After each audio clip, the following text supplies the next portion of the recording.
Okay, guys. Let's start this panel discussion. And my name is Youngseok, President of Korea-America Economic Association. And this is the forum organized by KIEP, KIEP, the best economic research institute in South Korea right now. And he's so happy about it. And then the KIEP and KME and the KAE invite 5 most influential economists in the world. And they're going to discuss about this wonderful topic. Okay. And I'm going to introduce each of these panel speakers and the president of Kim. And that's it. That's my role. And then I'm going to turn over the role to KME. Okay. Now first, Professor Paul Antres here, and Lorenzo Galliardo from here, Stefan Redding, and Peter Scott, Youngseok, and President Kim, and Professor Penny. Okay, it's all yours.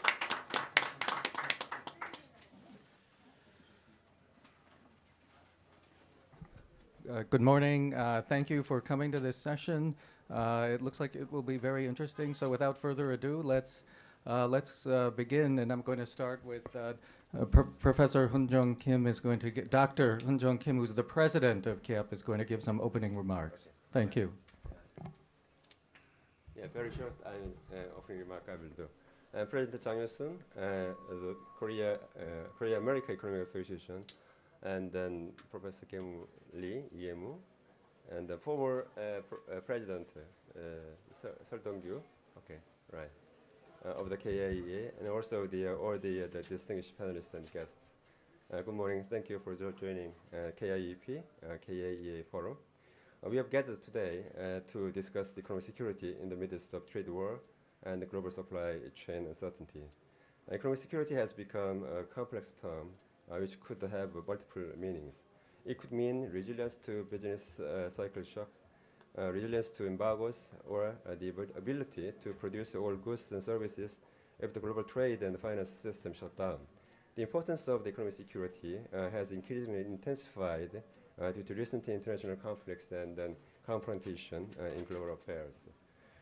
The Korean economy experienced remarkable success in the past several decades, as you all know, and one could hardly imagine Korea achieving its current economic security without open trade to the world economy.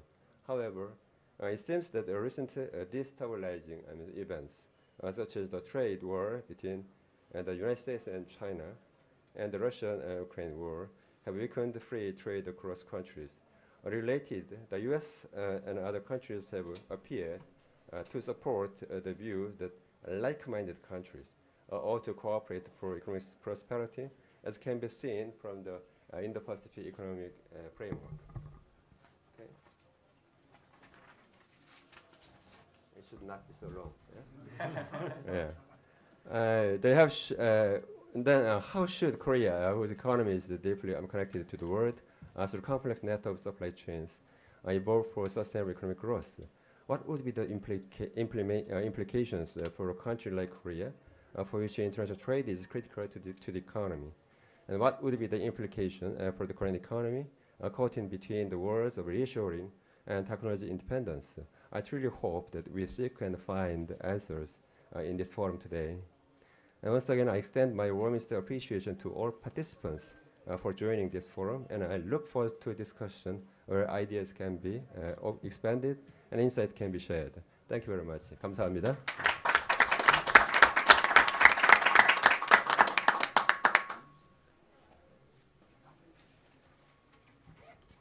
Thank you, President Kim. So why don't we start? Our first presenter is Peter Schott of Yale University. Peter?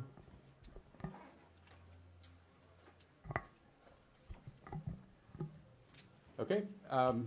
Thanks for having me. Thanks for inviting me. Thanks for putting on the panel.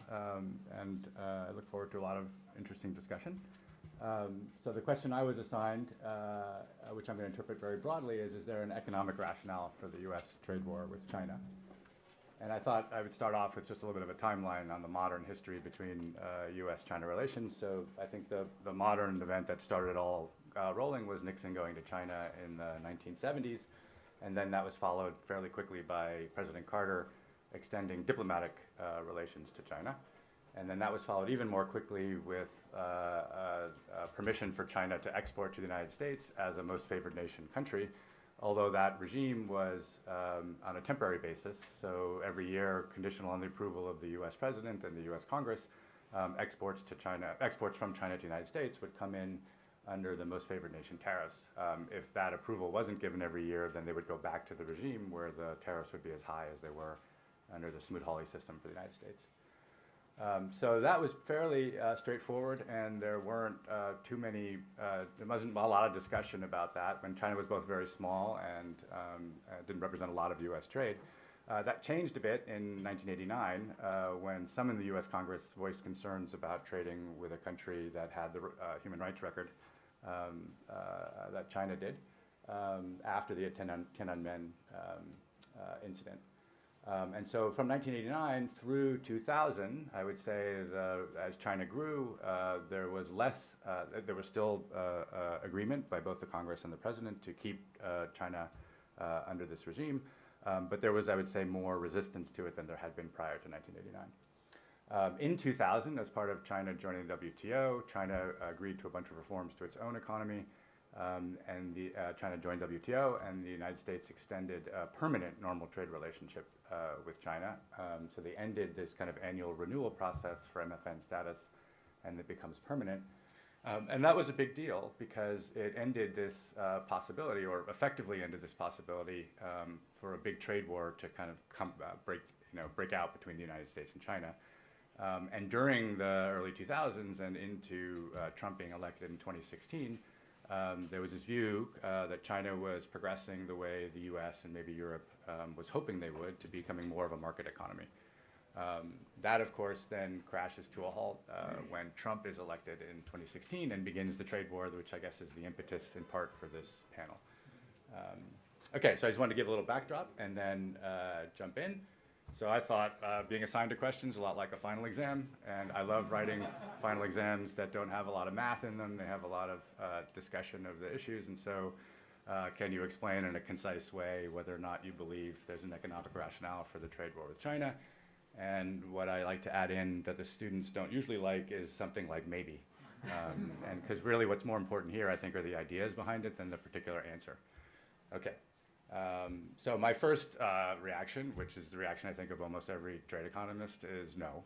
There's no economic rationale for that. I mean, Ricardo showed us more than 200 years ago that trading partners benefit when they have free trade. Why? Because jointly you can do more than you can do on your own. And so, you know, the cloth for wine, we all know this diagram. That's what you would get. Oh, would you like me to put the lanyard on? Yeah. No, just leave it there? Yeah. Okay. Black dot's what you can do on your own, right? Trading is great because you can get to better outcomes than you could alone. And then recognizing that trading is great, specialization is even better, right? And that kind of magnifies these gains you get from trade. So trade and specialization makes everybody really happy. It's the go-to model in trade. It's the first thing we think about. It's the first thing we teach the undergrads. It's a very powerful intuition. It's such a powerful intuition, you have to do a lot to overcome that intuition, I would say.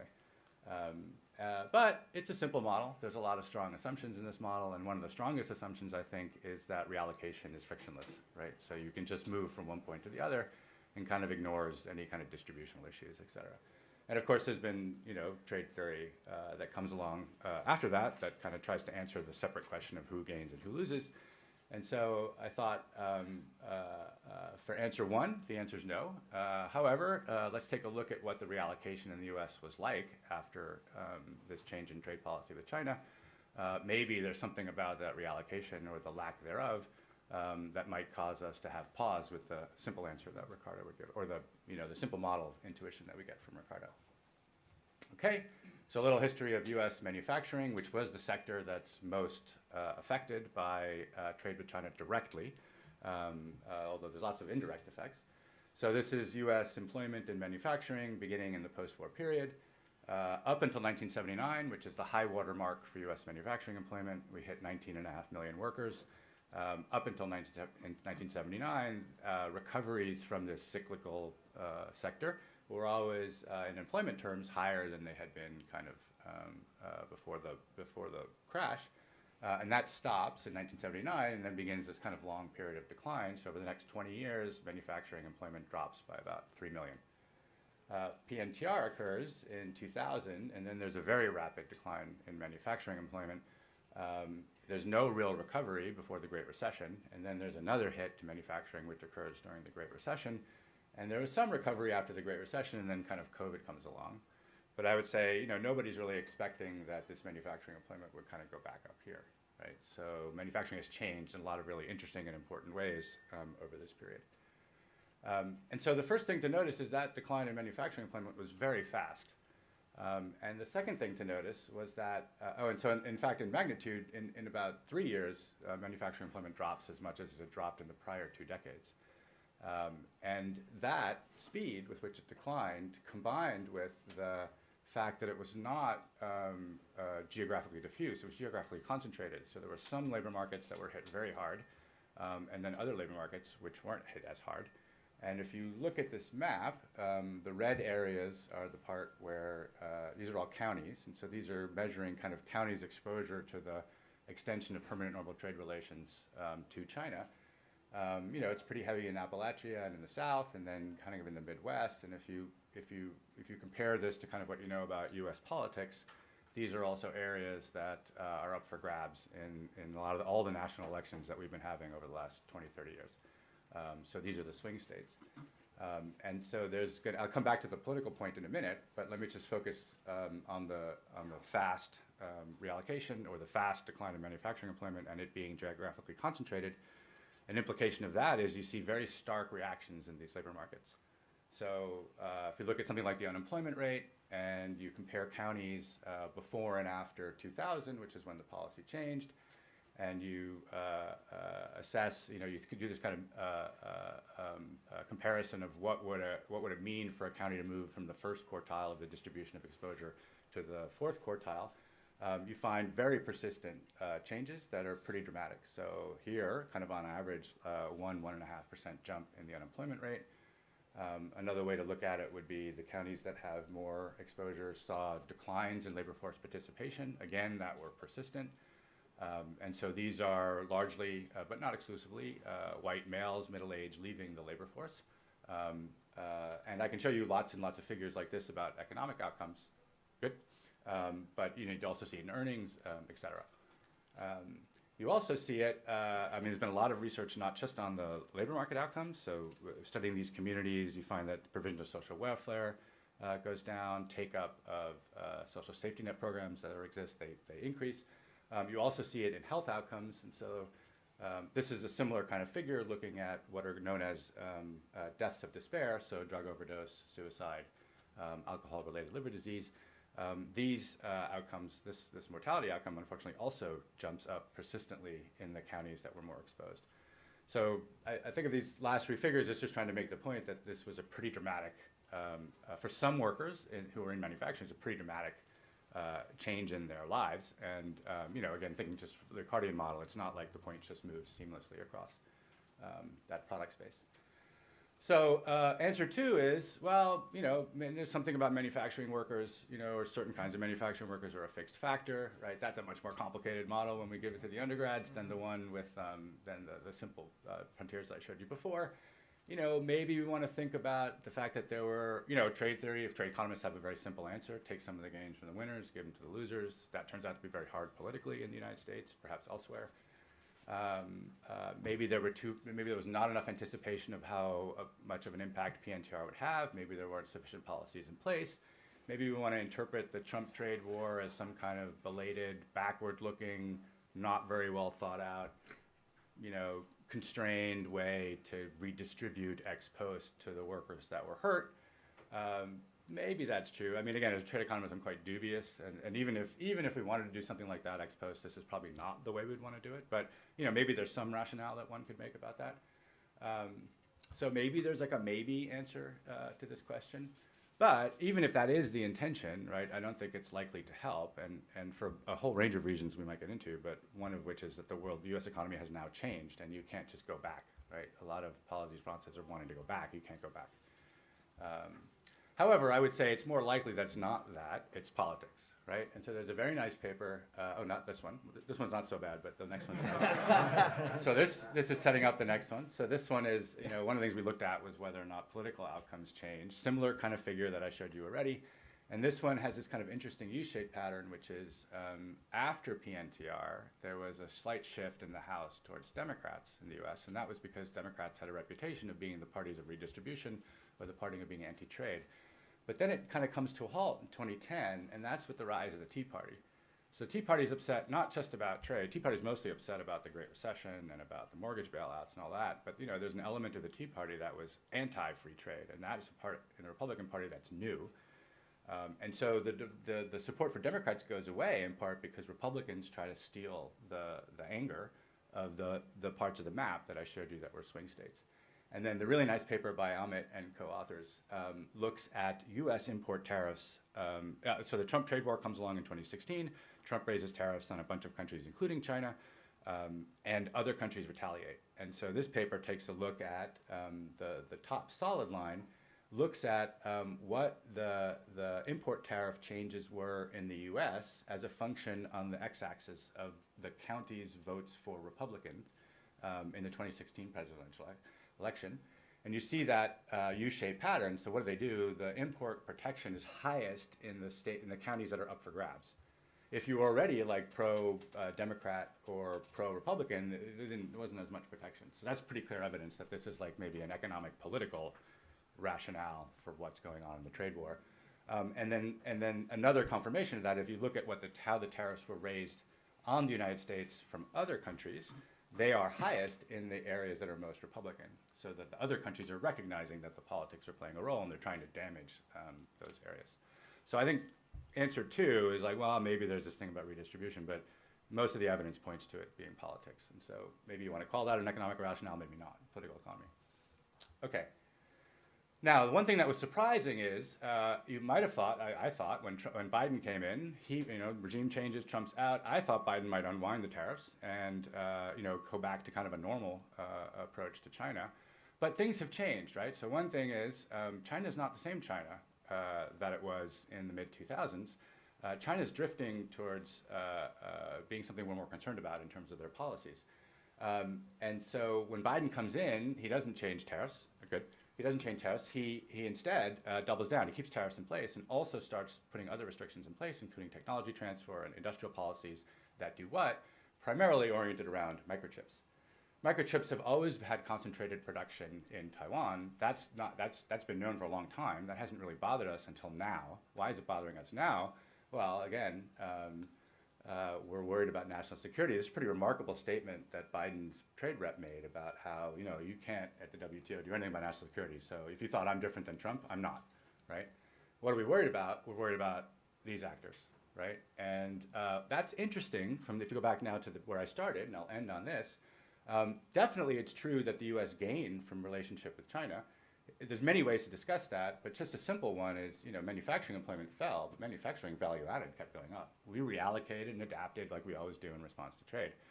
What's changed is, and COVID drove this home, we are very perhaps susceptible to supply chain disruptions for key things like microchips, right? And so what's going on now, I think, is that if you go back to what are the gains from trade, you don't want to get stuck here, having decided to be in a world trading regime where you're going to gain from specialization. If now you can't get a key input and it takes you a while to reallocate, that's going to be difficult. So one last answer, which I'll end on, is there's another maybe, and the maybe might be, well, risk, right? And as trade models, we don't have a lot of trade models that deal with risk. And so that's, I think, a really big area we're going to be doing a lot more research in. There's a nice job market paper from Princeton this year about risk. There's a few things out there. We have something on risk, but maybe the jury's kind of out on whether this is a compelling rationale and whether or not, even if it's compelling to respond to risk, whether keeping the trade war in place, I'm dubious that the trade war is the best way to address it. Okay, thanks.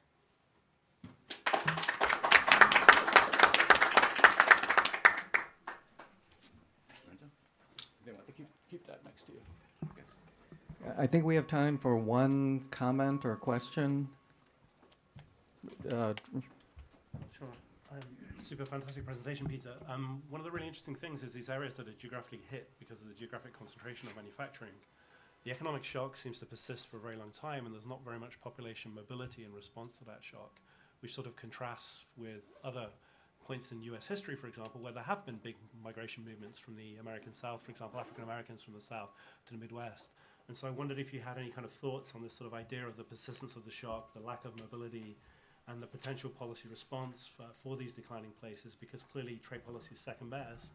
And are there any other kind of interesting policy options that we could explore? Yeah, well, very briefly, I would say I think that's something we don't know a lot about. And what's interesting is if you think about what development economics is studied, like I have a colleague, Mushfiq Mubarak, who's looked at migration like in developing countries, run a whole bunch of experiments.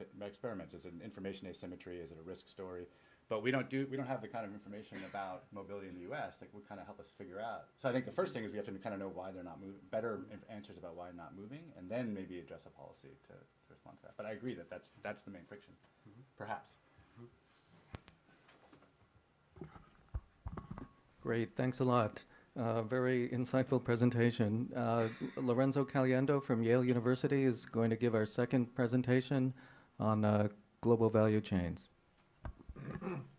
So thank you very much for inviting me actually to participate in this panel. I have to congratulate the organizers. I couldn't think about a more topical issue to be discussing today, and thanks for being actually part of this amazing panel.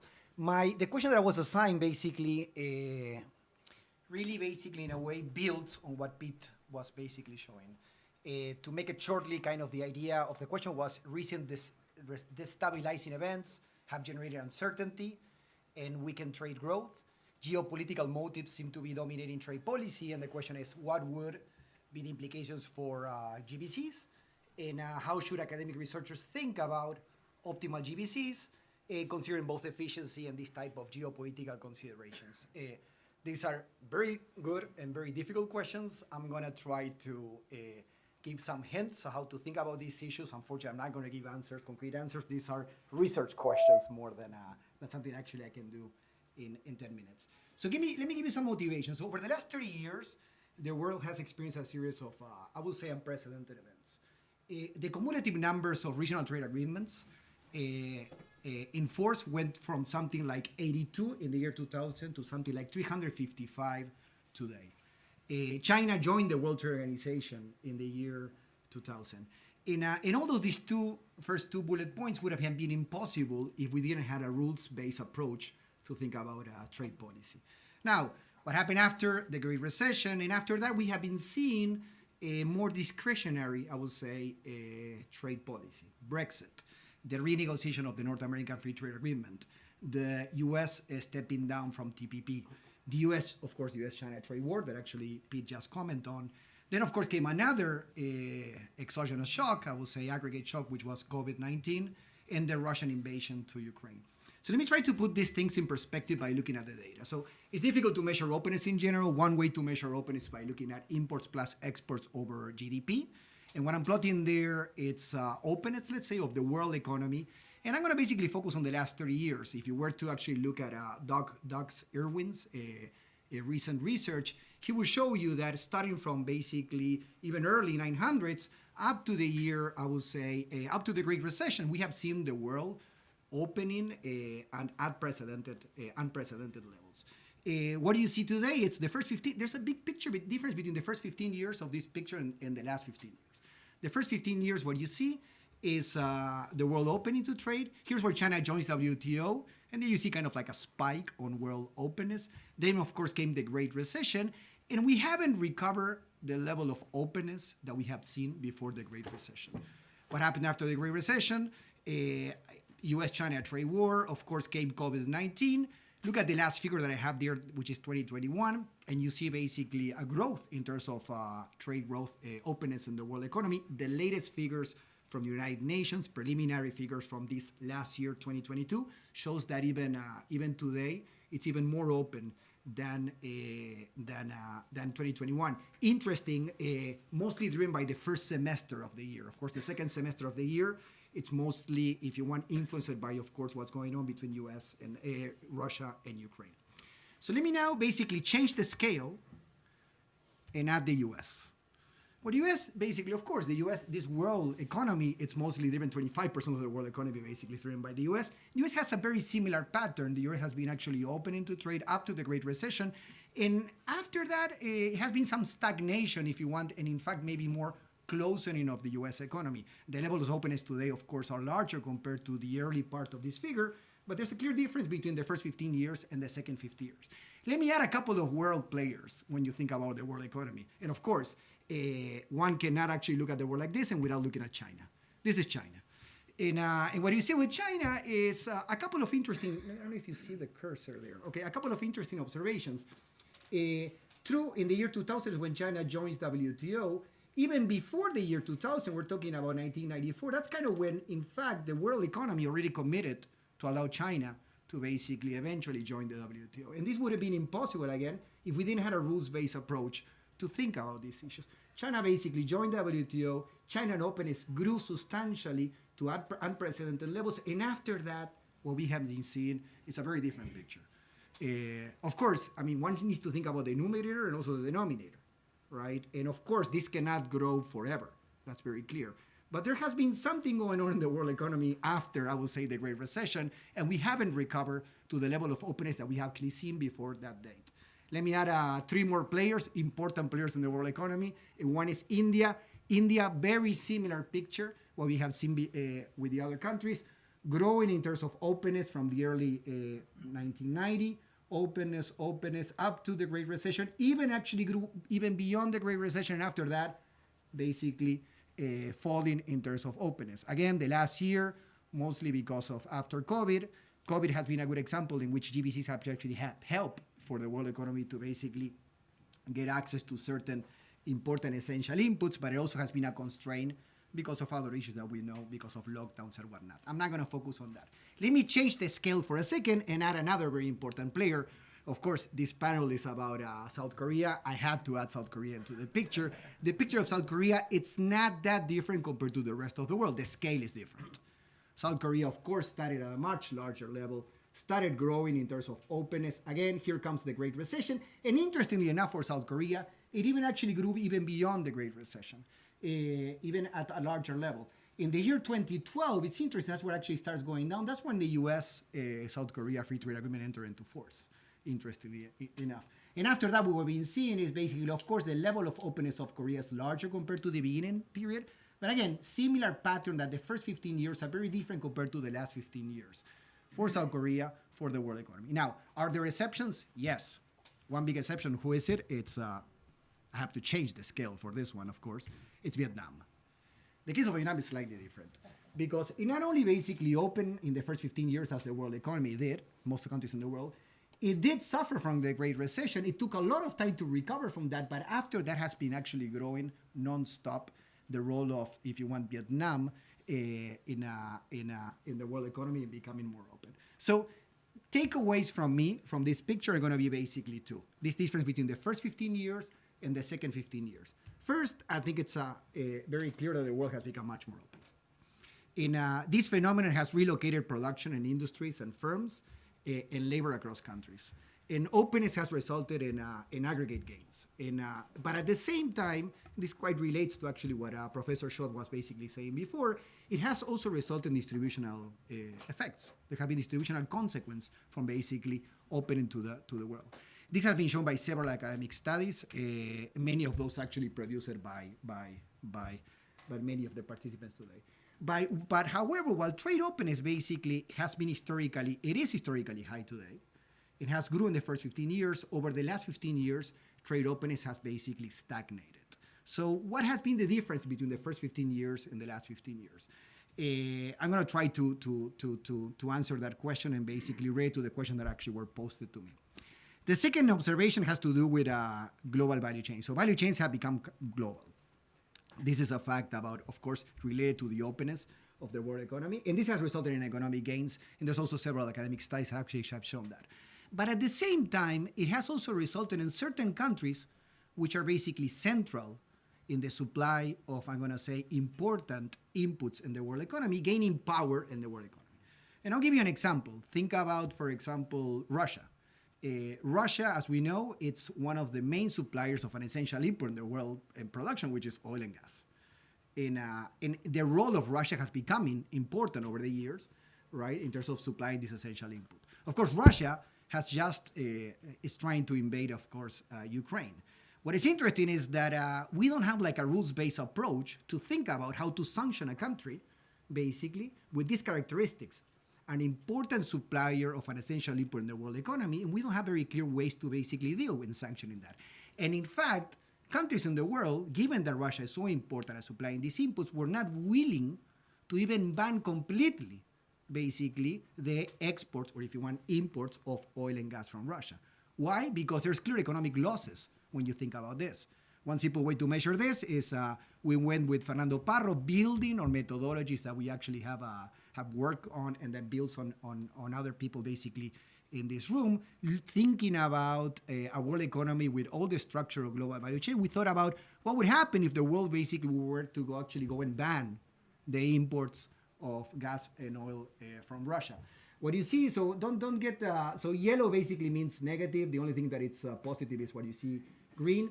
Beyond the fact about the heterogeneity, what you see is going to be most countries in the world would actually lose from banning, basically completely not allowing to import oil from oil and gas from Russia. I mean, this is only to put it in context, there will be a loss if we actually think about that. Now, oil and gas is one example, but today as we actually move to new technologies, we start using, for example, other essential inputs, or if you want natural resources like lithium, and you have countries like Bolivia. Bolivia is in the world one of the largest, if you want, producers of lithium, and lithium is an important input for the production of batteries.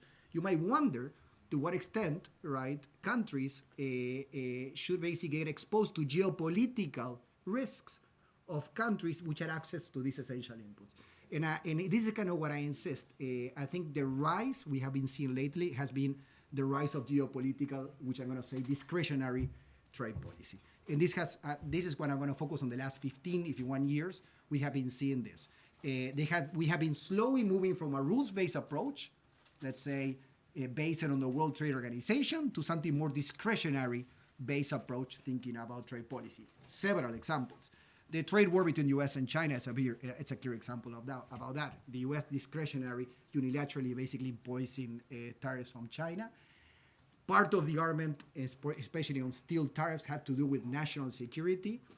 WTO was not able, the dispute settlement body at WTO, it's not operative, so WTO was not able to come and basically provide what kind of guidance the world would actually, what kind of rules we actually follow to think about this trade war. Countries, what they did, discretionary, what they did, basically, they provided unilateral retaliation tariffs to the U.S.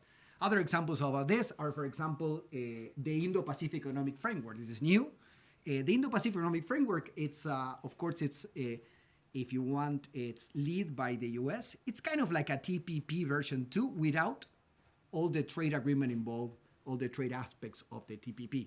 What is surprising about the Indo-Pacific Economic Framework is that it hasn't been yet discussed in Congress. It's mostly discussed by the president unilaterally, so it's not obvious that this is going to basically fly if we have a change in political, the political parts in the U.S. The last part has to do, another example is the Inflation Reduction Act. The Inflation Reduction Act, if you were to see, this is basically meant to deal with inflation in the U.S., but at the heart of it, what you see, it has very clear rules how to think about value change, especially in electrical vehicles and solar panels in the U.S. It provides direct subsidies if you're actually building the entire value chain basically inside the U.S. Now, what is the concern about this? This basically, the Inflation Reduction Act and providing these subsidies basically fails a key principle of the World Trade Organization, which is the national treatment. Because it's very clear that now you have a country, a producer basically selling a good in the U.S., that it's producing, let's say, with a value chain, even the most efficient value chain in the world, that producer doesn't get access to these subsidies, direct subsidies from basically sourcing, if you want, the lithium and the batteries from the U.S. producers.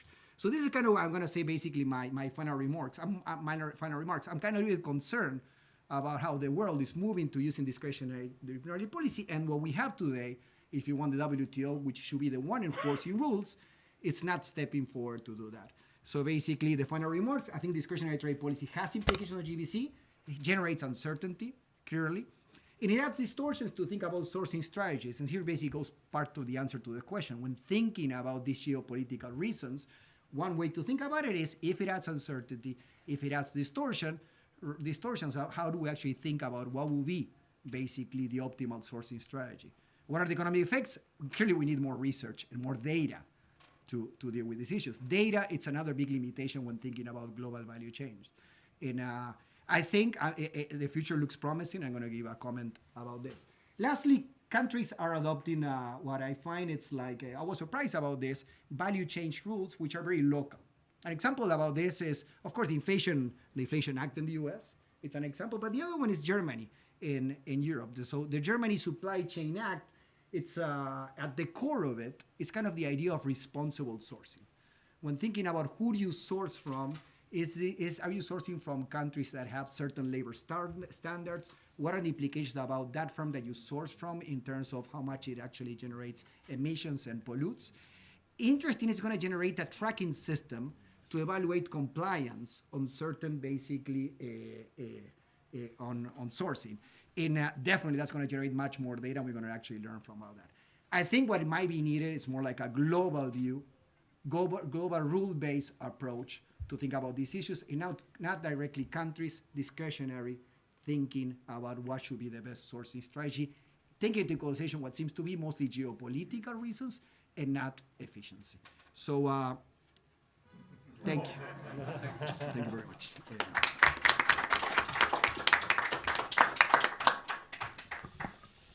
Thank you very much. Lorenzo, do we have a comment or two on his presentation? Paul? It's more of a question than a comment. I'd love for you to go back to the Russia stuff and elaborate a bit on that. I was surprised. It's a tiny number. Mm-hmm.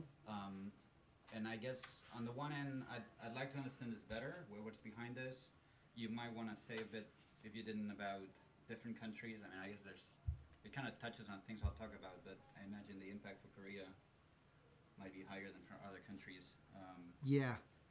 Great. So how to think about this? Think about a world economy with 181 countries and 65 sectors.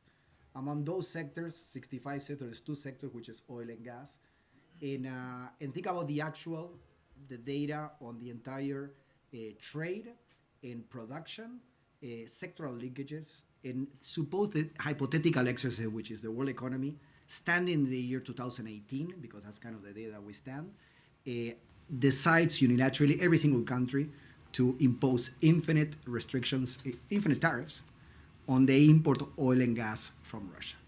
What you see here, it's clearly that there's going to be some substitution going on. Certain countries that actually have oil and gas would actually benefit from this. An example of that will be in the map, Norway. There you are, very green. Mm-hmm. But other countries, most countries in the world will lose. Of course, the US has resources on natural oil and gas. This doesn't takes into account the fact that US could eventually pile up those natural resources. It generates heterogeneous. The only point I want to make here generates heterogeneous effects. It's not the clear case that actually countries, all of them are going to lose from this. Some are going to benefit. And I think this generates, if you want, some tension when thinking about how do we basically sanction a country, when my exposure to that country's imports of oil and gas is very different compared to yours. So without a system of transfers, I don't see how can we all, if you want, coordinate on sanctioning a country. That's I can elaborate more if you want. No, but I mean, great. Thank you. Peter, John has a... So I was just wondering if you could do this for microchips. Like take Taiwan's microchip supply out. And then also the thing is, what's the endogenous response of like Korea then in terms of like boosting chip production, which I guess you have to have some assumption about how quickly that can. I think this relates to, it's a good question. At the end, it's data. If you give me the data, we don't have that data, basically. I cannot go so disaggregated as microchips. Okay. I can go to the sectoral level and that will be electrical equipment, and I can do that. Yes, endogenously countries are changing their supply and producing more. What I'm holding fixed is the stock of natural resources that each country basically has at that time. Thank you. Amazing. Thank you. Comment. So Oh, yes, sorry. the first graph that you have shown us, like the first 15 years of the last 30 years, openings go up and then actually go down. Some part of it, at least, is coming potentially from the changes in the Chinese domestic or foreign policy that actually facing this global recession, they actually shifted their policies to raise up their kind of wages and to boost up their domestic demand. So that was really changing a big part of the Chinese policy. So, and also the openness was affected by it. So just No, this is as I said. I think we need to look at the numerator and the denominator, and of course, what's going on with GDP matters. And it's also very clear if you look at countries which are more developed in terms of GDP, aggregate GDP, the level of openness tends to be relatively smaller compared to smaller countries, and that's because of the domestic economy. As the domestic economy grows, exactly your point, we might actually see these numbers even potentially going down. I guess the point I want to make here is that it's not only China. I mean, the last 15 years, we've seen the world entirely stagnated and even becoming slightly more close compared to what we saw before the Great Recession. Part of that, I'm going to basically argue, has to do that the rules-based approach to think about trade policy has been failing. And without the dispute settlement body active in the U.S. in the WTO, it's difficult to come and argue that, for example, national treatment, it's not present in the Inflation Act. How do you basically sanction a country like the U.S.? Sorry, I can continue talking, but great comment. Thank you so much. Great, thank you very much. So we've had a talk on the U.S.-China trade war, and then on global value chains and uncertainty. And sort of the broader, bigger theme is economic security. And this is what Steve Redding of Princeton is going to talk about now. Thank you. I can figure out the computer, sorry. I've done something to lock out, might need your help. I thought it was Control-L to go full screen, but wonderful. Thank you so much, thank you. So thank you very much again to the organizers for the invitation to take part in this fantastic panel today. It's a real privilege to be here and be together with this set of panelists today. So my question was economic security. How can we define economic security, and how is it related to the resurgence of protectionism? So just in terms of motivation, we all know there's growing debate about the economic implications of rising geopolitical tensions. For example, the so-called decoupling between China and the United States. And of course, these geopolitical tensions are themselves endogenous, and they're partly influenced by by underlying economic forces, including in particular the rising, changing economic size of China as a share of world GDP. Sorry, I should go back a little bit. I think I'm talking too loud. Okay, thanks. Cool. Thank you. So of course, if we take a step back a little bit and say, well, what does international economics tell us about this question of how to define economic security, and how does it change over time? How is it related to trade policy? And that starts to get a little trickier because, of course, much of international trade in particular focuses on two classic insights that my two previous speakers have very much emphasized. Namely that, on the one hand, there are aggregate welfare gains from trade, because trade is like a new technology that expands a country's consumption possibilities. And then on the other hand, although that's true, international trade typically creates winners and losers. And so although the aggregate economy as a whole is better off, some groups within that economy may be worse off in real terms. And that's much of the core focus of international trade. There is a sort of smaller literature that's been concerned historically with volatility. Does increased openness make economies more volatile? So classic work by Newbery and Stiglitz, recent work by Treb Allen and David Atkin. But that's a sort of and obviously this recent interest in resiliency of supply chains connects with that as well, but that's a much smaller area of work.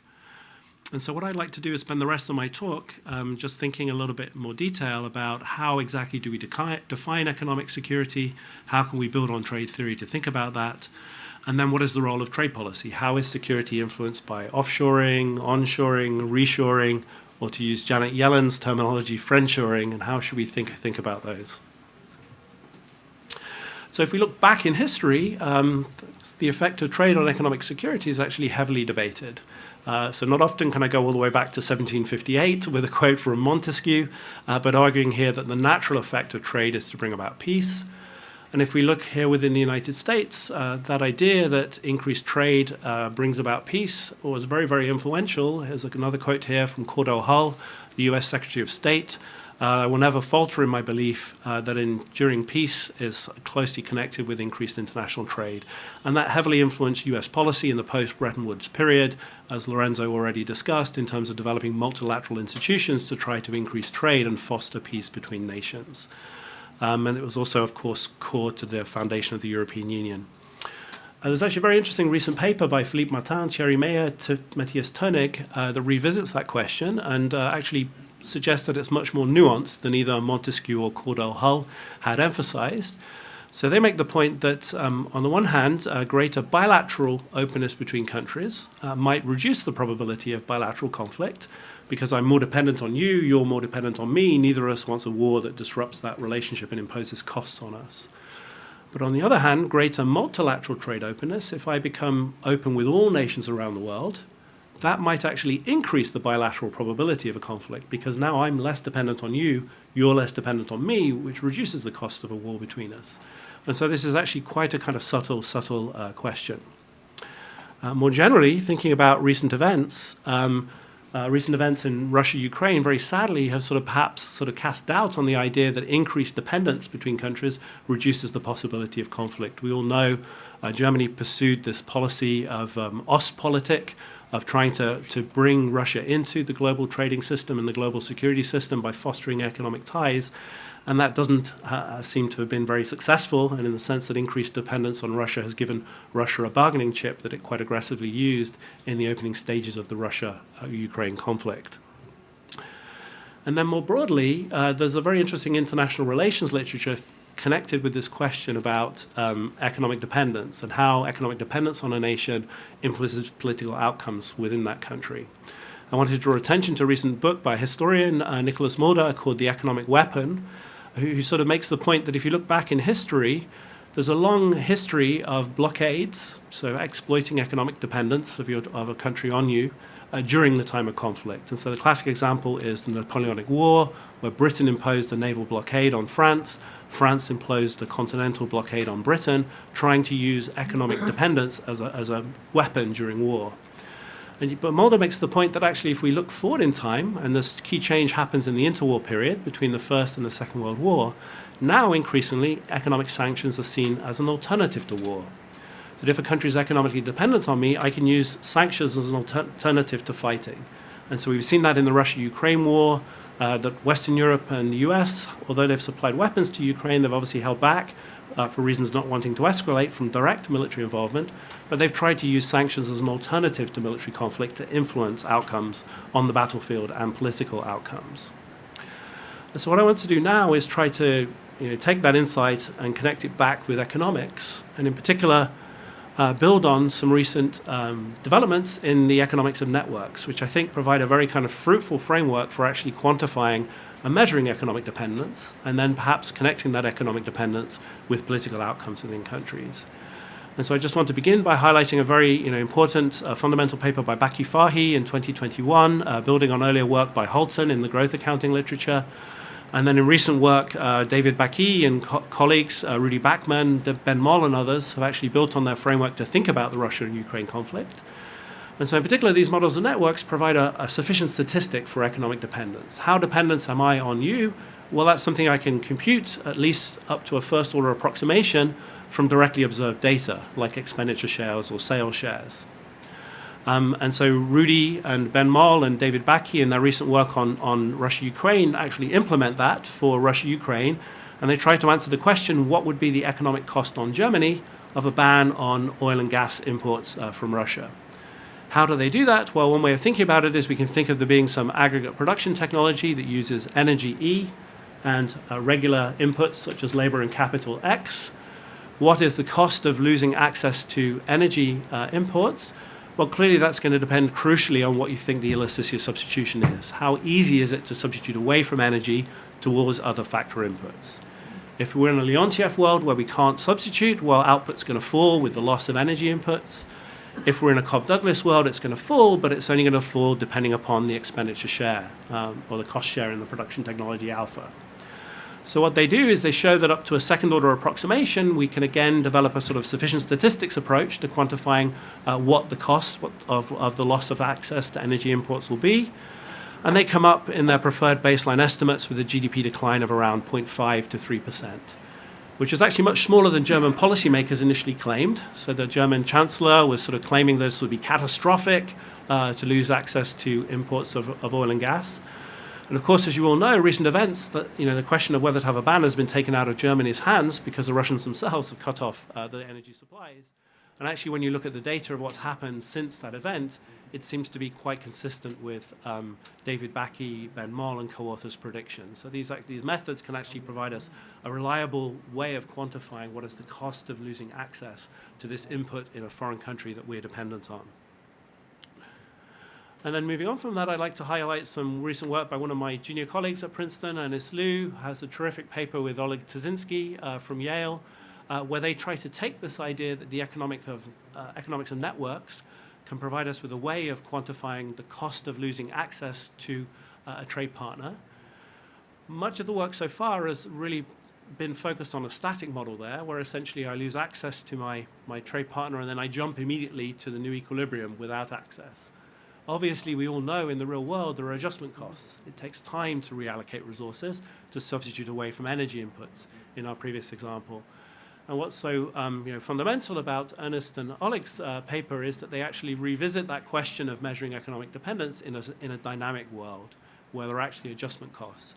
And they develop very similar sufficient statistics. They're obviously different once you take account of dynamics, but they provide a way of taking into account what is the economic impact of losing access to a resource you're dependent on in a dynamic world. And they have a couple of really interesting empirical applications that relate to applications that others in the room have studied in the past as well. So they do an application looking at World War II bombing, Allied bombing of Germany. And they try to look, particularly the Americans during the Second World War, tried to target key industries. In particular, ball bearings is one of the famous examples.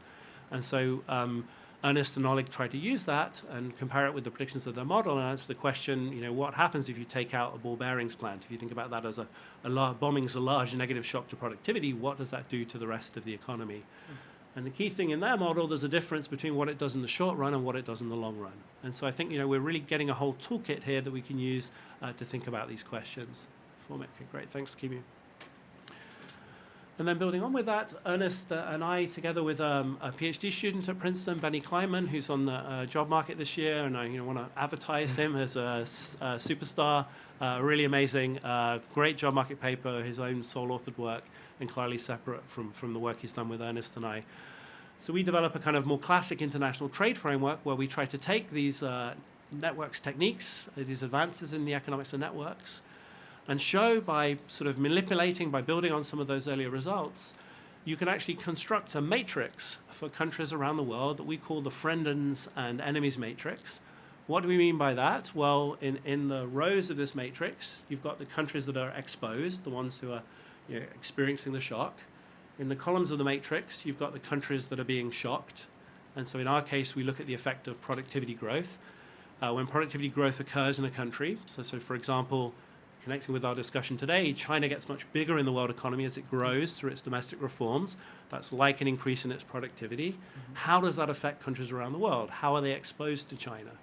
Well, this matrix, this friend and enemies matrix, as we call it, we derive it from a first-order approximation in standard in quantitative international trade models. This friends and enemies matrix exactly tells us that question. When China gets more productive, China is in the columns of this matrix. We're shocking its productivity. How does that affect all the other countries around the world in the rows? And so we again develop a method for measuring that just using widely available trade data. You just basically need to know bilateral trade flows and countries trade with themselves. And you can do that in very simple models without input-output linkages, or you can do it in frontier quantitative trade models of the kind that Lorenzo has really pioneered, building in input-output linkages between nations. And you can do it in frameworks for supply chains more broadly, also connecting with Paul's fundamental recent work on supply chains. And so what we do in the paper is we try to look whether changes in economic exposure are related to changes in political alignment in countries. And you all know this is a big debate in the international political economy literature. China has pioneered investments like the Belt and Road Initiative, and one key political question is, how does that influence politics within countries, in particular within African countries, within India, Pakistan? Is China using its economic investments as a way of trying to get political leverage? Well, we sort of look at that question from the perspective of, as China gets bigger in the global economy, its productivity increases, how does that change the economic exposure of countries to China, their dependence on China? And as countries become more dependent on China, do we see a skew in their politics towards China? We measure that in a bunch of different ways. The simplest way is to look at voting patterns in the United Nations. As a country becomes more dependent on China over time, does it become more aligned in its voting patterns in the United Nations towards China? We find a very strong correlation there, and this map illustrates it. In the top panel, we've got the change in countries' welfare exposure to China. So more red means, well, sorry, it's the level of welfare exposure in 1980 in the left, and then the level of welfare exposure in 2010 in the right. And so more red means you're more exposed, and so you can see as China's grown, African countries, in particular a number of sub-Saharan African countries, have become more economically dependent on China. Then the bottom panel looks at voting patterns in the United Nations in 1980, and then in the right bottom panel in 2010. And you can see over time, again, in Africa, we see this increasing redness as countries vote in ways that are more aligned with China as we move forward from 1980 to 2010. And we show in the paper that that relationship also survives a couple of different instrumental variables estimation strategies. But I think I'm very nearly out of time, so let me just sort of try to sum up thoughts about thinking about my question. Traditionally, international trade really focuses on those classic questions of aggregate gains, distributional consequences. We know a lot less about these deep questions of security. Recent advances in the economics of networks provide a way of measuring how exposed you are to a trade partner. And I think there's a lot of further work that could be done building on those techniques and developing them further to try to measure economic exposure. I haven't had as much time as I'd like to talk about some of the more subtle questions, but I think there's a lot of very subtle questions there, namely that, as emphasized in some of the work of my colleague, Jean Grossman, bringing goods onshore doesn't necessarily reduce your exposure to shocks because, for example, shocks also happen domestically, and you need to take account of the whole network that you're changing when you onshore things. So I think there are a lot of interesting questions there once we have these exposure measures. Does onshoring make you more or less exposed? Does friendshoring make you more or less exposed? And I think this is going to be really fascinating going forward. But I should stop there. Sorry, Kimu, for running over by 30 seconds. Also. Thanks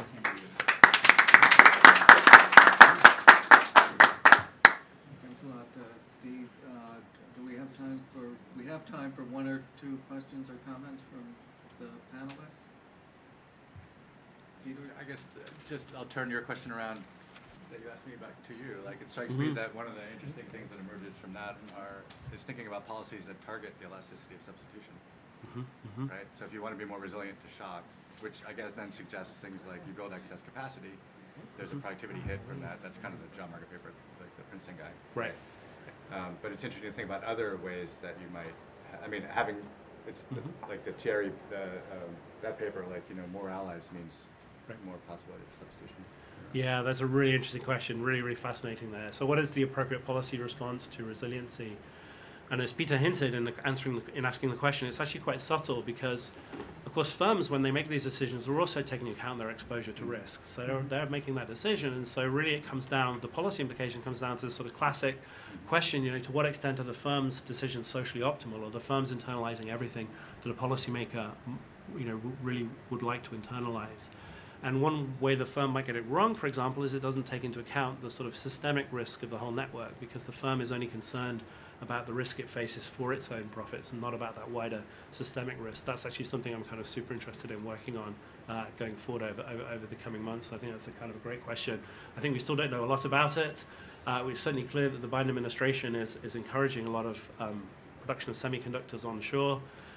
Probably doesn't make sense for so much of semiconductor production to be concentrated in Taiwan. That does look like a point around the globe where it's very vulnerable to future geopolitical concerns. But whether it's optimal to bring it back to the US or somewhere else around the world, we know much less about. And I think that's really fascinating. I think when thinking about security, we have to be careful that we don't immediately jump to full protectionism automatically. A more resilient network is not necessarily one where you do everything yourself. And that's a point Marcus Brunnermeier, another one of my colleagues, has kind of made that point recently in his book, The Resilient Economy. You might actually want to have production elsewhere, maybe not in Taiwan, but somewhere else, multiple places around the world, as Peter hinted. Great question.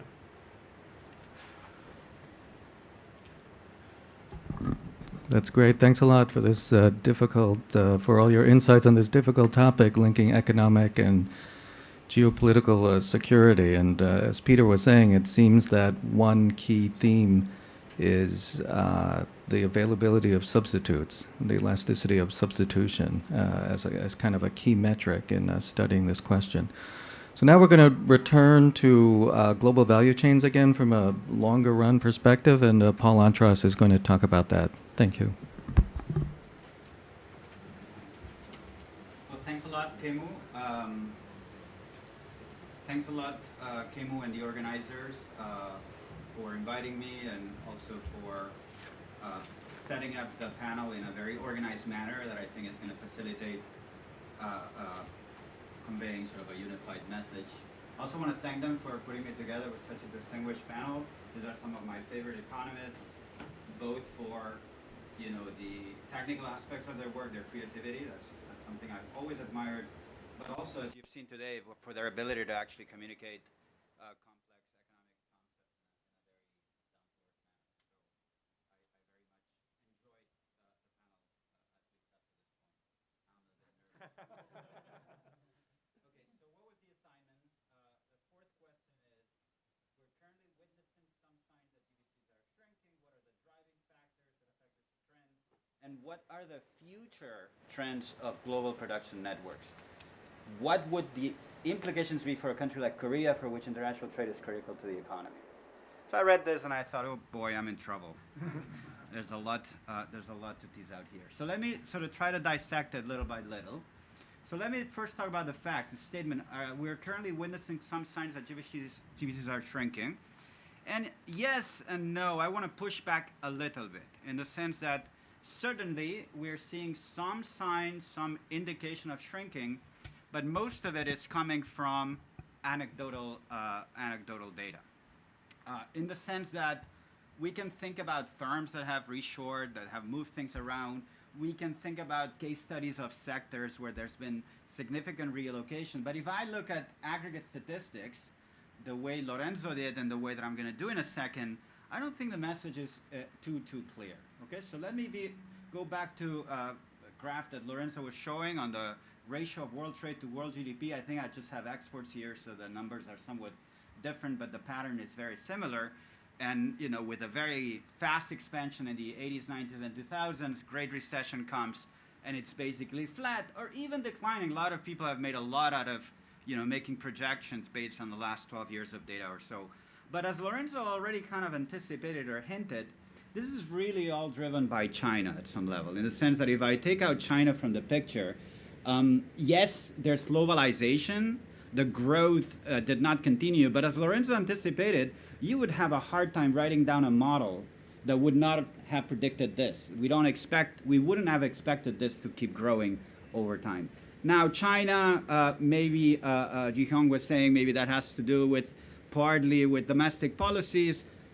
Part of it is technology upgrading. It partly reflects the success of China. I don't think that, you'd have to kind of press hard to argue that this is indicating the end of globalization. Okay, so I like to talk about globalization more than deglobalization. This is a panel on GVCs, so we want data, right? Okay, fine, trade, but what about the GVC component of that? That's harder because, as Lorenzo already anticipated, we have a hard time coming up with good data on that.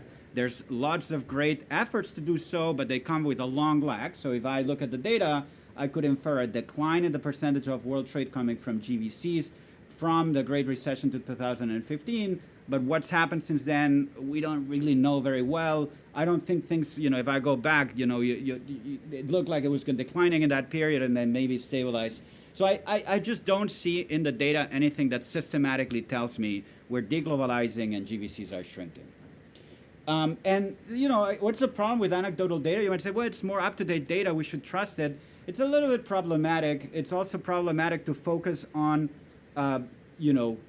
reshoring episodes. In the same way we assess the labor market, we don't want to assess it based on information we gather on layoffs or job destruction. There's another side of it, job creation. In the labor market, there's lots of cross flows, inflows, outflows, and maybe there's a lot of creation going on in GVCs that might outweigh some of the anecdotal evidence we have. Okay, so I just wanted to kind of indicate that if we are to be worried, I think we should be worried more about potential possible future scenarios than about things that are happening at big scale up to this point.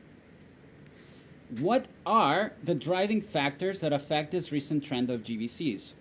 Many of them, I think it's mostly geopolitics. So, you know, it's good I say this because it ties with a lot of the things we've heard already, and I think they got it absolutely right.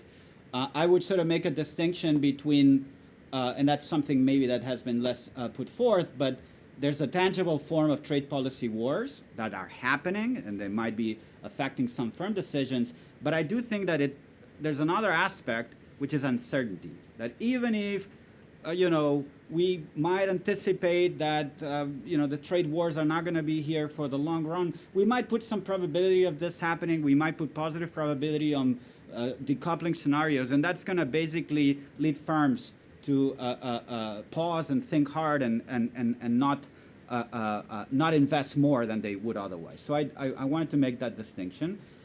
And why do I emphasize geopolitics? Some folks have been talking about technology. Technology in the form of automation. This is going to be a big deglobalizing force. I don't have time to dig deep into that, but I don't think that's the right way to think about automation. To a large extent, automation is an increase in productivity. I do think that's actually going to foster globalization more than anything. At least, you know, in the current times where robots, there's only so much they can do. Okay, they're good assemblers.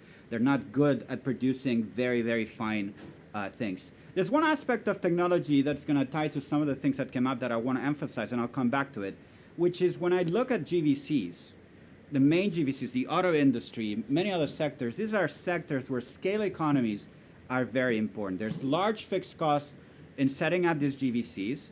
Lots of these fixed costs are sunk in nature, in the sense that if GVCs are to relocate, many investments are gone. You cannot recoup those investments. I think that's going to be, it's very important for understanding what's happening now, the inaction.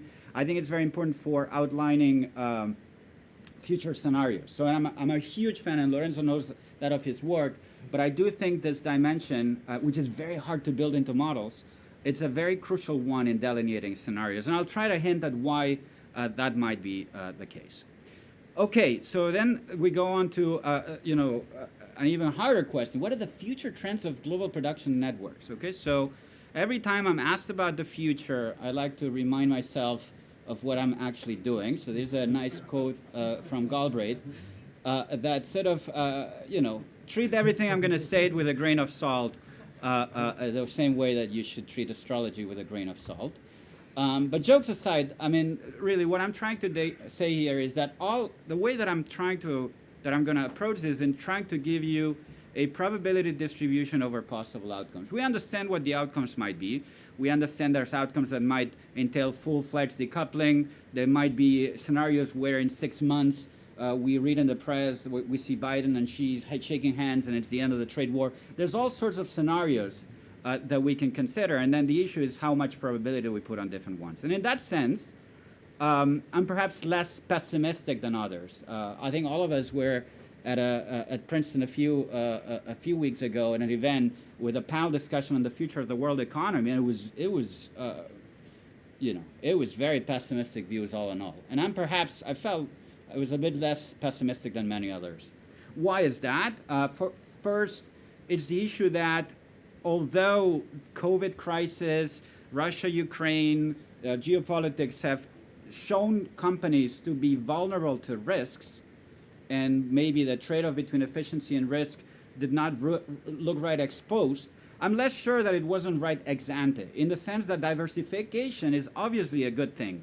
When we invest in financial markets, we want to diversify, but largely because it's not very expensive. I can buy a little bit of this, a little bit of that. When we think about GVCs, diversification is very costly.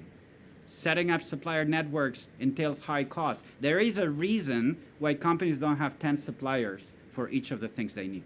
Okay, and it's largely technological in nature. Why is that a good thing? Well, it means that it's, if you're worried about a massive reorganization of production, I just don't see that happening. It's just too costly. It might be contemplated, but it's not going to happen. Unless we face shocks that are both large and permanent. At that point, companies know that no matter if there's fixed costs are sunk or not, they need to reoptimize. In that sense, COVID, and now that's why we're not talking about COVID, I guess, in the panel, I think we all agree that it was a very, very large shock, but it was temporary. I was with a question mark. I mean, we're still, it's not completely gone, but I think from a manufacturing point of view, it's less and less of a factor. Russia, it's really a tragedy what's happening, but to a first order, I think Russia is a gas station. If you look at their industrial structure, I think they're largely irrelevant, and I love the number you put up. It kind of goes in line with that. I'm going to try to kind of, if I have time, to kind of dig a little bit deeper into each of these things, and then zoom in on China, which is where I'm really, most of my concerns are. So first point, I mentioned fixed costs. Let me just largely skip this, but I'm not just sort of speaking out of thin air or like based on just conjecturing. There's a lot of evidence out there that suggests that in the face of large shocks, Asian financial crisis, the great financial crisis, COVID, lots of the adjustment has been at the intensive margin. The world economy has been able to go back to normal quickly because these shocks have not led to big reallocation of production. More related to GVCs, Freund and co-authors have a nice recent paper looking at the Japanese earthquake and showing that, again, although it had a large effect, it did not have a very large relocation effect. COVID, temporary shock, very large but temporary. We've seen trade rebound very quickly. So I don't think COVID per se, will be deglobalizing. COVID might aggravate or might have aggravated geopolitical tensions, so I wouldn't discard that. But per se, as a shock, I'm not too worried about that. Russia is a gas station. They are, land-wise, they're very large, but their industrial structure is very based on oil, gas, natural resources. They're critical, but they're highly substitutable. We learn, I guess, from your numbers that the share in spending is not large enough to generate bigger effects. Maybe if you lower elasticities, you get bigger effects. But if I look at their industrial structure, it doesn't look very different from a gas station.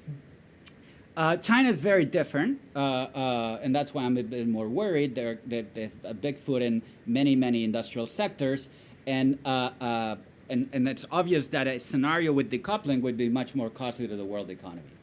Having said this, I'm perhaps less pessimistic than others with regard to China. And why is that? And here I admit I'm less sure about my views being right. But if I follow Chinese reaction to recent geopolitical conflicts, I sense that they've tried to be pragmatic about it. Nobody expected China to come out all in favor of Ukraine or condemning Russia. That was never going to happen. But I think there are many scenarios where they could have been much more pro-Russia in this event. They could have even taken this opportunity to kind of create havoc in Taiwan and things like that. And they have not done anything like that. And in part it's because they cannot. China has developed a lot, but they are yet not technologically self-sufficient. Pete talked about this. Steve had Chris Miller's The Chip War, great book, many of us have read recently. That's very clear there. They cannot go alone. Even with Taiwan, there's lots of European and US technology that is essential for many sectors. And they also face their own domestic constraints. Decoupling would be bad for Korea, would be bad for the US, would be very, very, very bad for China. And they are, they face domestic constraints. There's recent street protests. It's not as secure as their regime is not as secure as I think many people expected. How am I doing on time, Kemu? 5 minutes? Okay. I was hoping you were going to say no more time. This is where it gets tricky. What would the implications for a country like Korea be, for which international trade is critical to the economy? Okay, first off, I'm not an expert on this is, why didn't you guys get this question? Maybe you should be speaking about this. I'm not an expert on the Korean economy, but let me conjecture a bit, okay? So Russia, Ukraine, I mean, I anticipated, I'm not that worried about this, the ramifications of this, and I'll even be more provocative. I'll say maybe that's actually a blessing in disguise for Korea, okay? And second, obviously, I'll say Chinese decoupling, why it will be particularly difficult for Korea. So Korean world trade looks similar in many ways to China's, since it's very much embedded in global value chains in very key manufacturing sectors. Okay, so obviously decoupling scenarios are going to be more relevant. What about Russia, Ukraine? Okay, so similarly to Lorenzo, to a large extent, leaving aside military issues and things like that, this is basically an increase in the price of gas and the price of oil. Okay, and Lorenzo and I had a side exchange here. I was a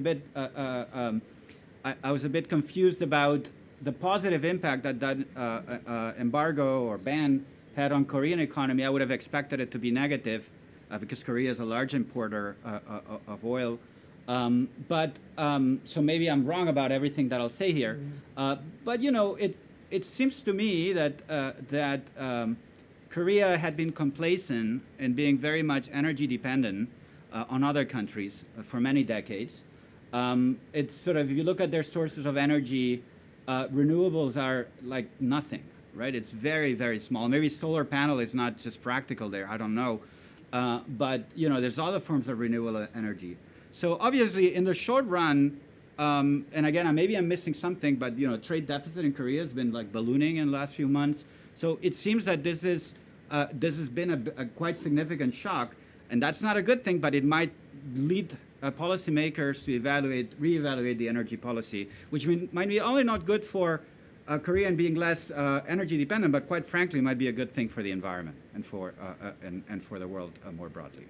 What about China? In the last minute I have, this is where it gets tricky, right? I mean, if we think about some countries like Mexico or countries that are more in the European or the U.S. Sphere, maybe they might be a bit more isolated from the potential scenario of U.S.-China decoupling. But if you, let me see, where's Korea? Korea is down here. Korea is very much, if you look at spheres of influence, this is sort of a network representation of world trade in 2020, they're very much in the Chinese sphere of influence. Why? China is by far the largest trading partner of Korea. But the U.S. is a very significant trading partner for the U.S., for Korea.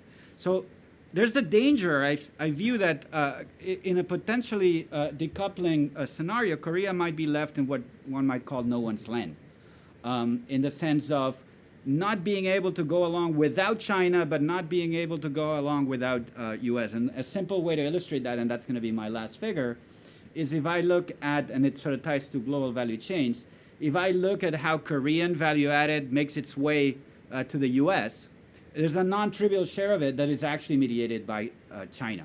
Okay, so that sort of gives you an indication that it's not going to be as simple as we're going to sever the tie and then just relocate stuff from this node to that node. There's a lot of complicated flows that are going to be very tricky to reorganize if China goes its way. So I'm not putting as high a probability on decoupling as many other commentators might, but if we go down that path, that is something that the Korean economy should obviously be worried about. I'll stop here. Thanks.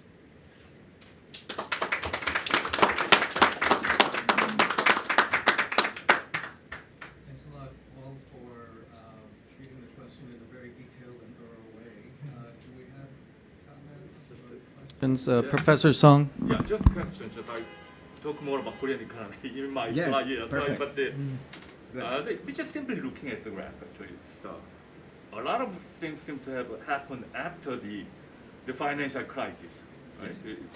Then productivity slowed down simultaneously in many countries, and then trade wars came much later, I think. Yes.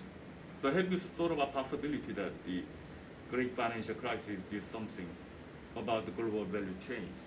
Maybe some financial conditions so formed and all like that. Well, I don't know if it's financial conditions, because financial conditions, if anything, became laxer after the crisis. I mean, the real interest rates continued their decline after the period.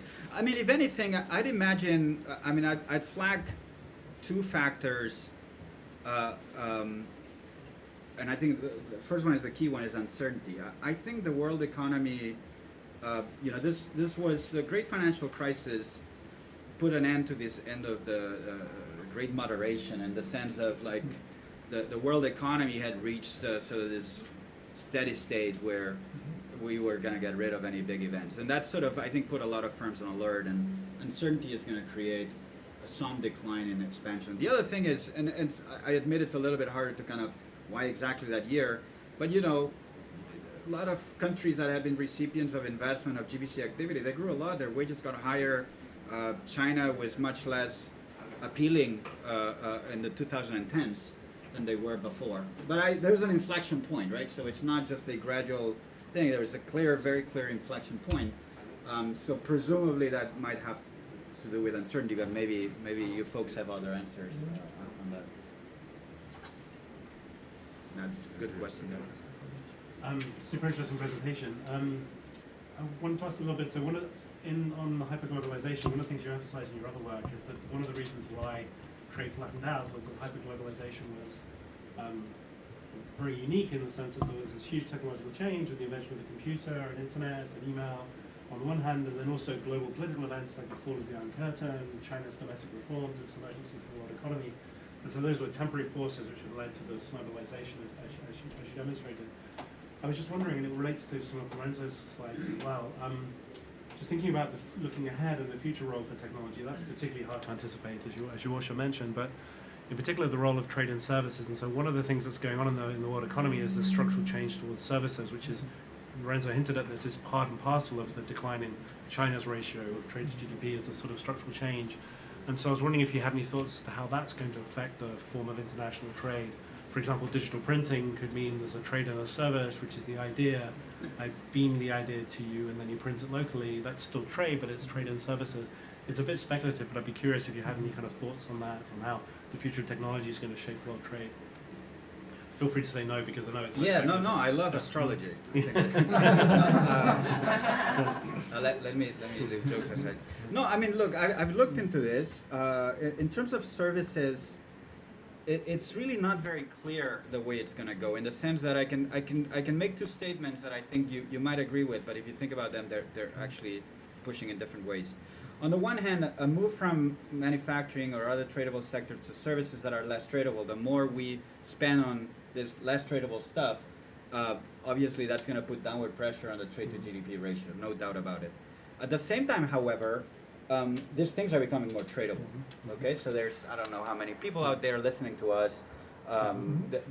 We have had lots of developments, ICT, digital platforms. There's lots of things that have facilitated service trade. And looking at like data we have, I played around, and it seems like these two things were basically up to today offsetting each other. So I don't think at this point, but there might be, you know, in 3D printing, you mentioned 3D printing.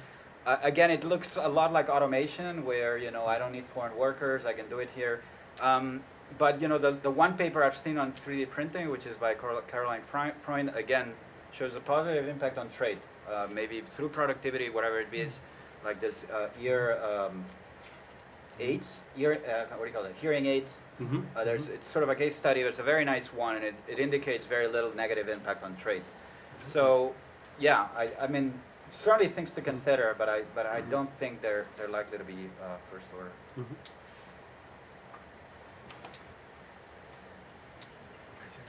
Thank you again, Paul. Can Now we have our final speaker. Which is your thing? Professor Sung from 여기 좀 일로 옮길 수 touched on 있어요? some Korea aspects, and Is Professor that the Sung is facts? going to continue along those lines of talking about manufacturing and R&D in Korea.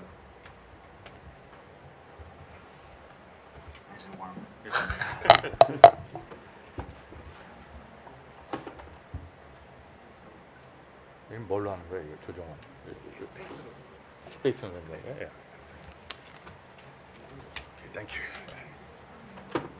야, Yeah, it's my great honor to join this prestigious panel. Yeah.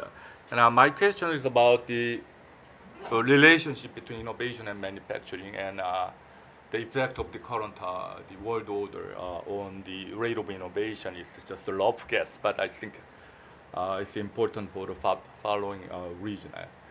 I believe that geographical separation between innovation and manufacturing by way of offshoring through FDIs or contract played a really important role in the expansion of global changes. Apple is a textbook example. The designed in California, assembled in China. Okay? And also the semiconductor industry is a really dramatic example which developed over the past the 4 decades. Now the most designs are done by US firms, and the lithographic, the equipment are made by US and Netherlands firms. And then almost all of the advanced chips are made in Taiwan or in Korea. It's a really dramatic separation between the innovation and manufacturing. I believe this happened in general, actually, just prevalence of the so-called factory-less goods producers. In semiconductors, it's called fabless producer. Okay? And also, the OECD said that net FDI income from abroad is positively correlated with R&D expenditures, suggesting that R&D the centers are exporting their brain children abroad and gathering some net income from abroad through FDI and other funds. I believe this topic is more important because the productivity growth seems to have permanently declined after Great Recession for whatever reason. And the population aging is biting, or most advanced countries are slowing down the growth. And I'm a little bit worried that the new world trade order might put more downward pressure on the world economic growth. Okay. And I believe that to simplify matters dramatically, just current policy combination of the US and China seems to be trying to reverse this geographical separation between innovation and manufacturing in key industries. Just the reshoring policy of the United States. EU is following, actually. It's trying to follow this reshoring policy of the United States. And just the Inflation Reduction Act, yeah, it's in the electric car industry. So trying to just revive manufacturing in the US. Chips and science sector just trying to just reshore, okay, in the field of semiconductors. And also policy circles talking about new Washington consensus that both Democratic and Republican are now just agreed on pushing further the nationalistic reshoring policy. On the other side of the continent, so-called dual circulation policy of China, one element is, as the Young said, is the less dependence on trade. But the other very important objective of this policy is to achieve technological independence in key industries, which exactly coincide with the US try to block the inflow of technology here. So there's just a huge subsidies on semiconductors and other industries. So combining them, maybe I'm oversimplifying. It's like a combination of subsidizing manufacturing in the innovation center, coupled with the subsidizing research in the manufacturing sector.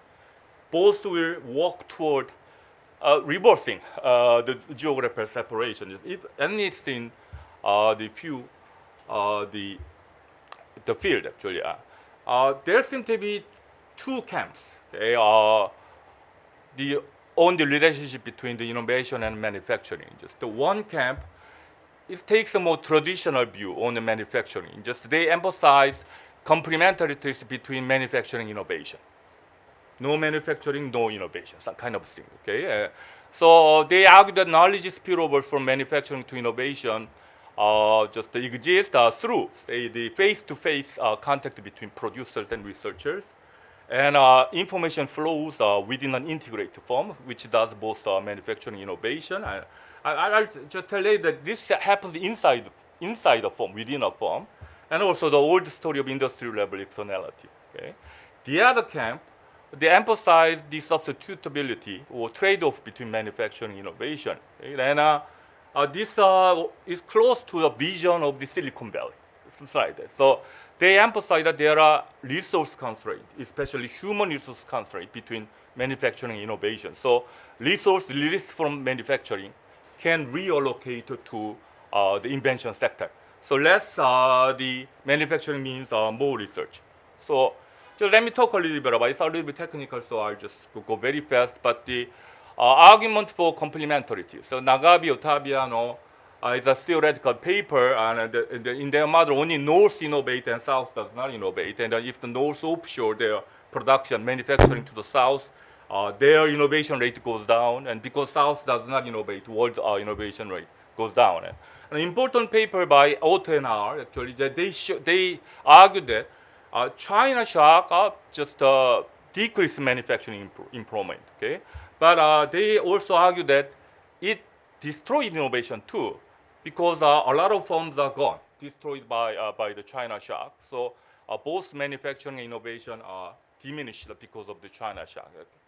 And for TLR, actually, the Professor Schad is one of the co-authors just there, and just it's very interesting. It still seems to be going on actually in progress, but they show that the research productivity is decreasing in the physical distance between innovation and manufacturing within a firm that does both, which supports the argument that face-to-face contact between workers and researchers are important. Some knowledge is spillover, but they also show that the share of non-manufacturing firms in patent is rapidly increasing from 9% to 46% in 2006, which suggests that by now, the majority of innovation is taking place in the United States outside manufacturing.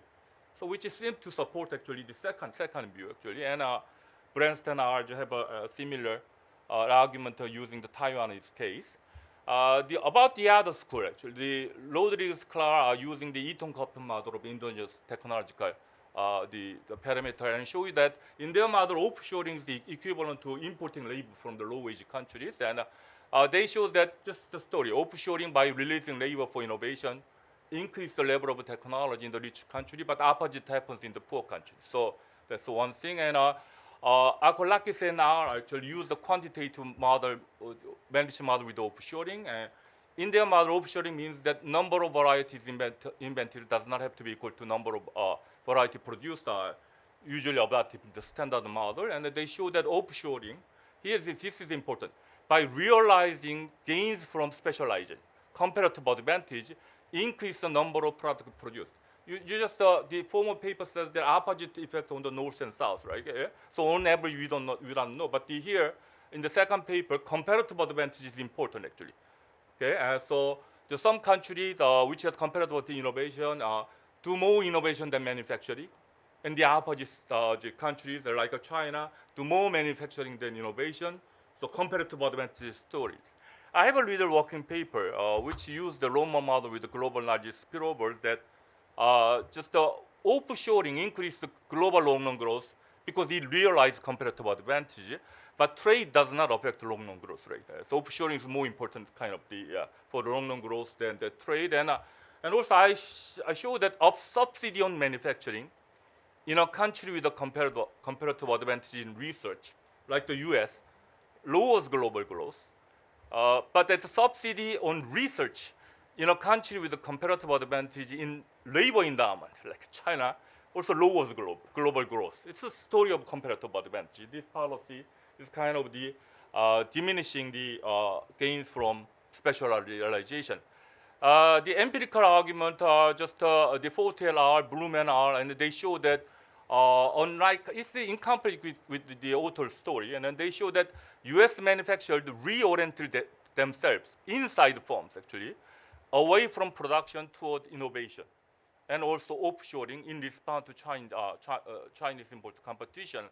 Okay, so as just Professor Janter said, there was a manufacturing employment destruction, but the creation of new jobs in the innovation sector. And Blumen argue that similar thing happened in Europe. Just they even argued that the Chinese shock increased innovation of the Europe. And Bolo LR using the Norwegian data and show the similar thing. And Bernard LR just show the similar thing. Just they talk about trade-off between production of the low quality varieties and high quality varieties using the Denmark actually. What is the balance? I don't know actually. What is the balance of these two arguments? But I think the nature of the complementarity is very important. If the knowledge spillover from physical production innovation mostly occur within a firm, then policy intervention would not be easiest to justify. It will be internalized by firms. So key question is how large are external economies from manufacturing, industry level external economies. I don't know, but we have to counter them with the externality within the research industry. That's also very important, okay? The formation of Silicon Valley. So my rough guess is that they might cancel out actually just this. So I'm more leaning toward the second camp actually. But for the second the camp, the key, the thing is that how tight is the resource constraint between, especially labor resource constraint between manufacturing and innovation. So because there's more resource for innovation, more the workers can come from service sectors. But if the macroeconomic forces of the structural transformation towards service is very strong, it will be difficult, drawing the employment from service sector. And also importing labor effectively through offshoring or immigration can also relax this employment constraint. Okay? And I know some studies show that U.S. recovery, just fast growth of U.S. innovation sector, partly came from immigration of the high-tech workers actually. But I'm really worried that these are becoming more and more difficult right now, the offshoring or immigration. Okay? So my just general concern is that we all agree that gains from trade come from specialization and scale economy. But endogenous growth model says that growth rate comes from the specialization also and market size. So wouldn't that the current the movement toward the reduction of specialization and market size have some harmful effect the world growth? So that's my question actually and my concern. Okay. Just let me how many minutes? 3 minutes. Okay. Just talk briefly about the Korean multinational. Let me go over the first thing, which is not covered in Korean media very often. Actually, just sometimes working for the Korean the companies actually. The big thing is that friend shoring is not happening actually. And to use the word of the president of France, Macron, the U.S. risks splitting the West. Okay, so concern is that if we decouple from China, 30% of world GDP goes down. Wow, but we can still work on the 70% of world GDP. But current movement of IRA and other measures actually, because of U.S. reshoring policy and the European response, actually, we are splitting the 70% world income actually, decreasing the market size even further to the economy like Korea. So what is the immediate effect of this? Now a lot of the Korean companies, Jabil, semiconductor companies and battery companies, have to build plant all over the world. Yeah, Korea, China, the EU, and the United States actually. A lot of the plan for investment just from Samsung and other the Korean Jabil did not exist before this current trend. But the fixed cost, the cost of building plant in the United States, 3 times as high as the cost of building plant in other places. Okay, so I'm worried that this rise in fixed cost might financially squeeze some of the firms actually because friend shoring is not happening. This was unnecessary if the friend shoring would happen. So I am also about the effect on R&D. And also another interesting question is that now the U.S. is trying to curb the technology, the inflow into China, but in response, China is more subsidizing technology sector. What will be the net effect? Okay, so that's also the big question to a lot of the Korean Jabil. And the third one is a traditional story actually.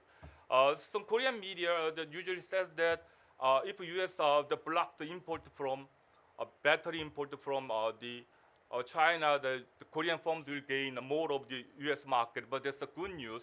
But they are not retaliating yet. But if China retaliated somewhat, then we have to face the sales reduction in China. So what will be the net effect? Okay, And also, we are also pressured to reduce import from China, like a battery component, because of IRA actually. So that will have a harmful effect on the cost effectiveness of the Korean batteries actually. That will harm the Korean economy actually. And also production within China through the FDI, the companies, is now challenged because now US is blocking use of the advanced technology in semiconductor manufacturing, like EUV actually. So the level of technology just adopted by Chinese plant of the Korean firms could be stagnant. And China is catching up very fast, and then that will not be very good for the the comparativeness of the Korean firms in China. So actually, this is kind of my comment, but big question is this: is the import of the steel and aluminum from allies is a geopolitical risk, security risk to the United States? Okay? IRA just proposed all the electric cars should be assembled, okay, in the United States. Okay. Would that be security risk if they are assembled in Germany, Korea, and Japan? So I think I'm concerned that security, the risk is overextended actually. And domestic politics is more important, and also these new laws are direct conflict with the spirit of the Indo-Pacific framework, and also the US-EU Trade and Technology Council actually. So that's my presentation. Yeah.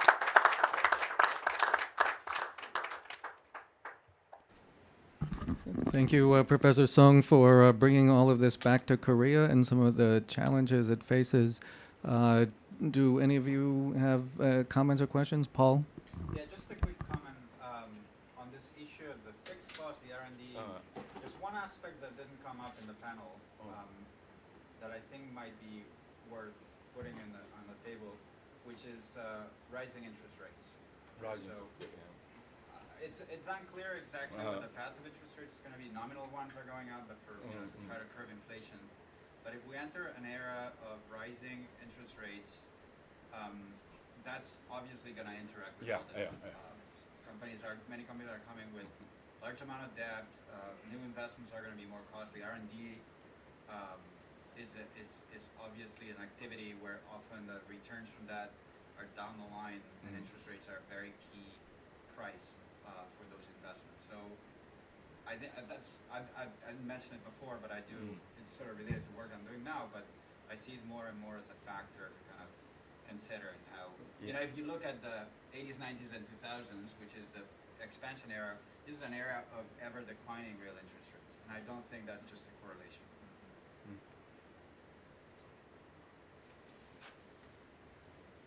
So I can just answer? No, let's. I think we have a representative from 매일경제. 매일경제 is the leading business newspaper in Korea. It's like the Wall Street Journal of Korea. So I think a representative there has a question. Thank you for giving me an opportunity to ask. I'm Kim from May Business Newspaper in South Korea. I want to ask to the. Sorry, do you want to come to the front, or we can't hear you very well? Do you want to use the microphone? Or? That's good, yeah.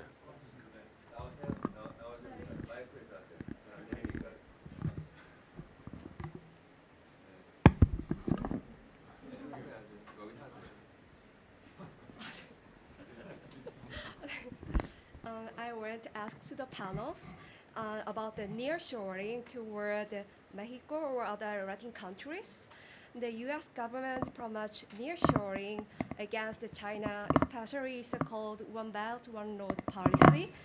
So, although it is very difficult to forecast the future, but do you think the nearshoring will have any significant effect on the network between U.S. and South Korea economy? Question for you, I guess. For me? Oh, no, I don't think that this, well, yeah, big question for, yeah, yeah. It's your chance to do Yeah. astrology. Thanks very much for the really interesting question. Yeah, it's very challenging to answer. That I think it's clear that some parts of semiconductor production are going to move to the US, and the Biden Act imposes a lot of restrictions on stuff being constructed here and built and produced here in North America.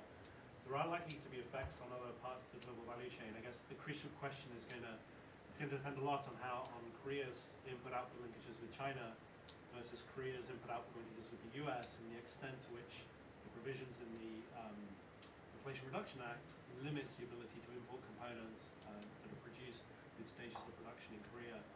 I don't know enough just off the top of my head about the observed network structure, but I think you're right to ask and to make this sort of very interesting point, which is that when you kind of onshore, it may be kind of targeted at China, but it creates collateral damage for other countries like Korea. And so I think your question is potentially creates collateral damage. And so I think your question is sort of a really interesting one. As we think about the network evolving, US firms moving things from China, not just to Mexico, but also to Vietnam, what is the collateral damage of that, the sort of indirect effect on other countries? And I think that was a really interesting question for research, and I wish I knew more about it, to be able to say more about the specifics. But I think you're right, there could be collateral damage. We don't maybe know enough just how big that could be, and I think it would be kind of very interesting to know more about. I would just say put it in a broader context, which is, wages in China are rising, and so there's re-optimization that's happening within firms just because of that. That's why Vietnam's right. Who's the next China is a kind of common question, and it would be, it could harm Korea, but it could also create opportunities, right? As clusters move around, it's not obvious that it's going to go one way or the other, to me at least. Yes, so let me use astrology again as an example. I definitely agree with what Pete and Steve said. Definitely, it's a very, very, very difficult question to answer. I guess the question is, where's demand? I mean, trade cost distance, we know by far, is one of the largest costs when thinking about merchandise trade. It is clear that Mexico is going to be always closer to the US than China, South Korea, and whatnot. And of course, today, the US is one of the largest, if you want, market when you think about demand of goods, but that could change. The more China grows, related to what Pete was saying, the wages in China going up, being close to China, in fact, it's good for South Korea. So I wouldn't be so much concerned about Mexico, maybe I'll be more concerned about Vietnam. Other close to China suppliers that could actually be potentially competitors to South Korea. So it's a good question. In the short run, we're seeing this movement to Mexico. It's not obvious that that's going to be for a while, provided China starts growing or not. So thank you. Thank you. I was told we had a hard deadline of noon, and we've hit that deadline. So this, all of the panelists had specific questions, and I think like all good panels, the outcome of today's panel is to raise even more questions for policymakers and researchers to think about and do work on. So let's first thank the KIEP, which sponsored this, and President Kim, and then also all of our 5 panelists for today's very thought-provoking discussion. Thank you.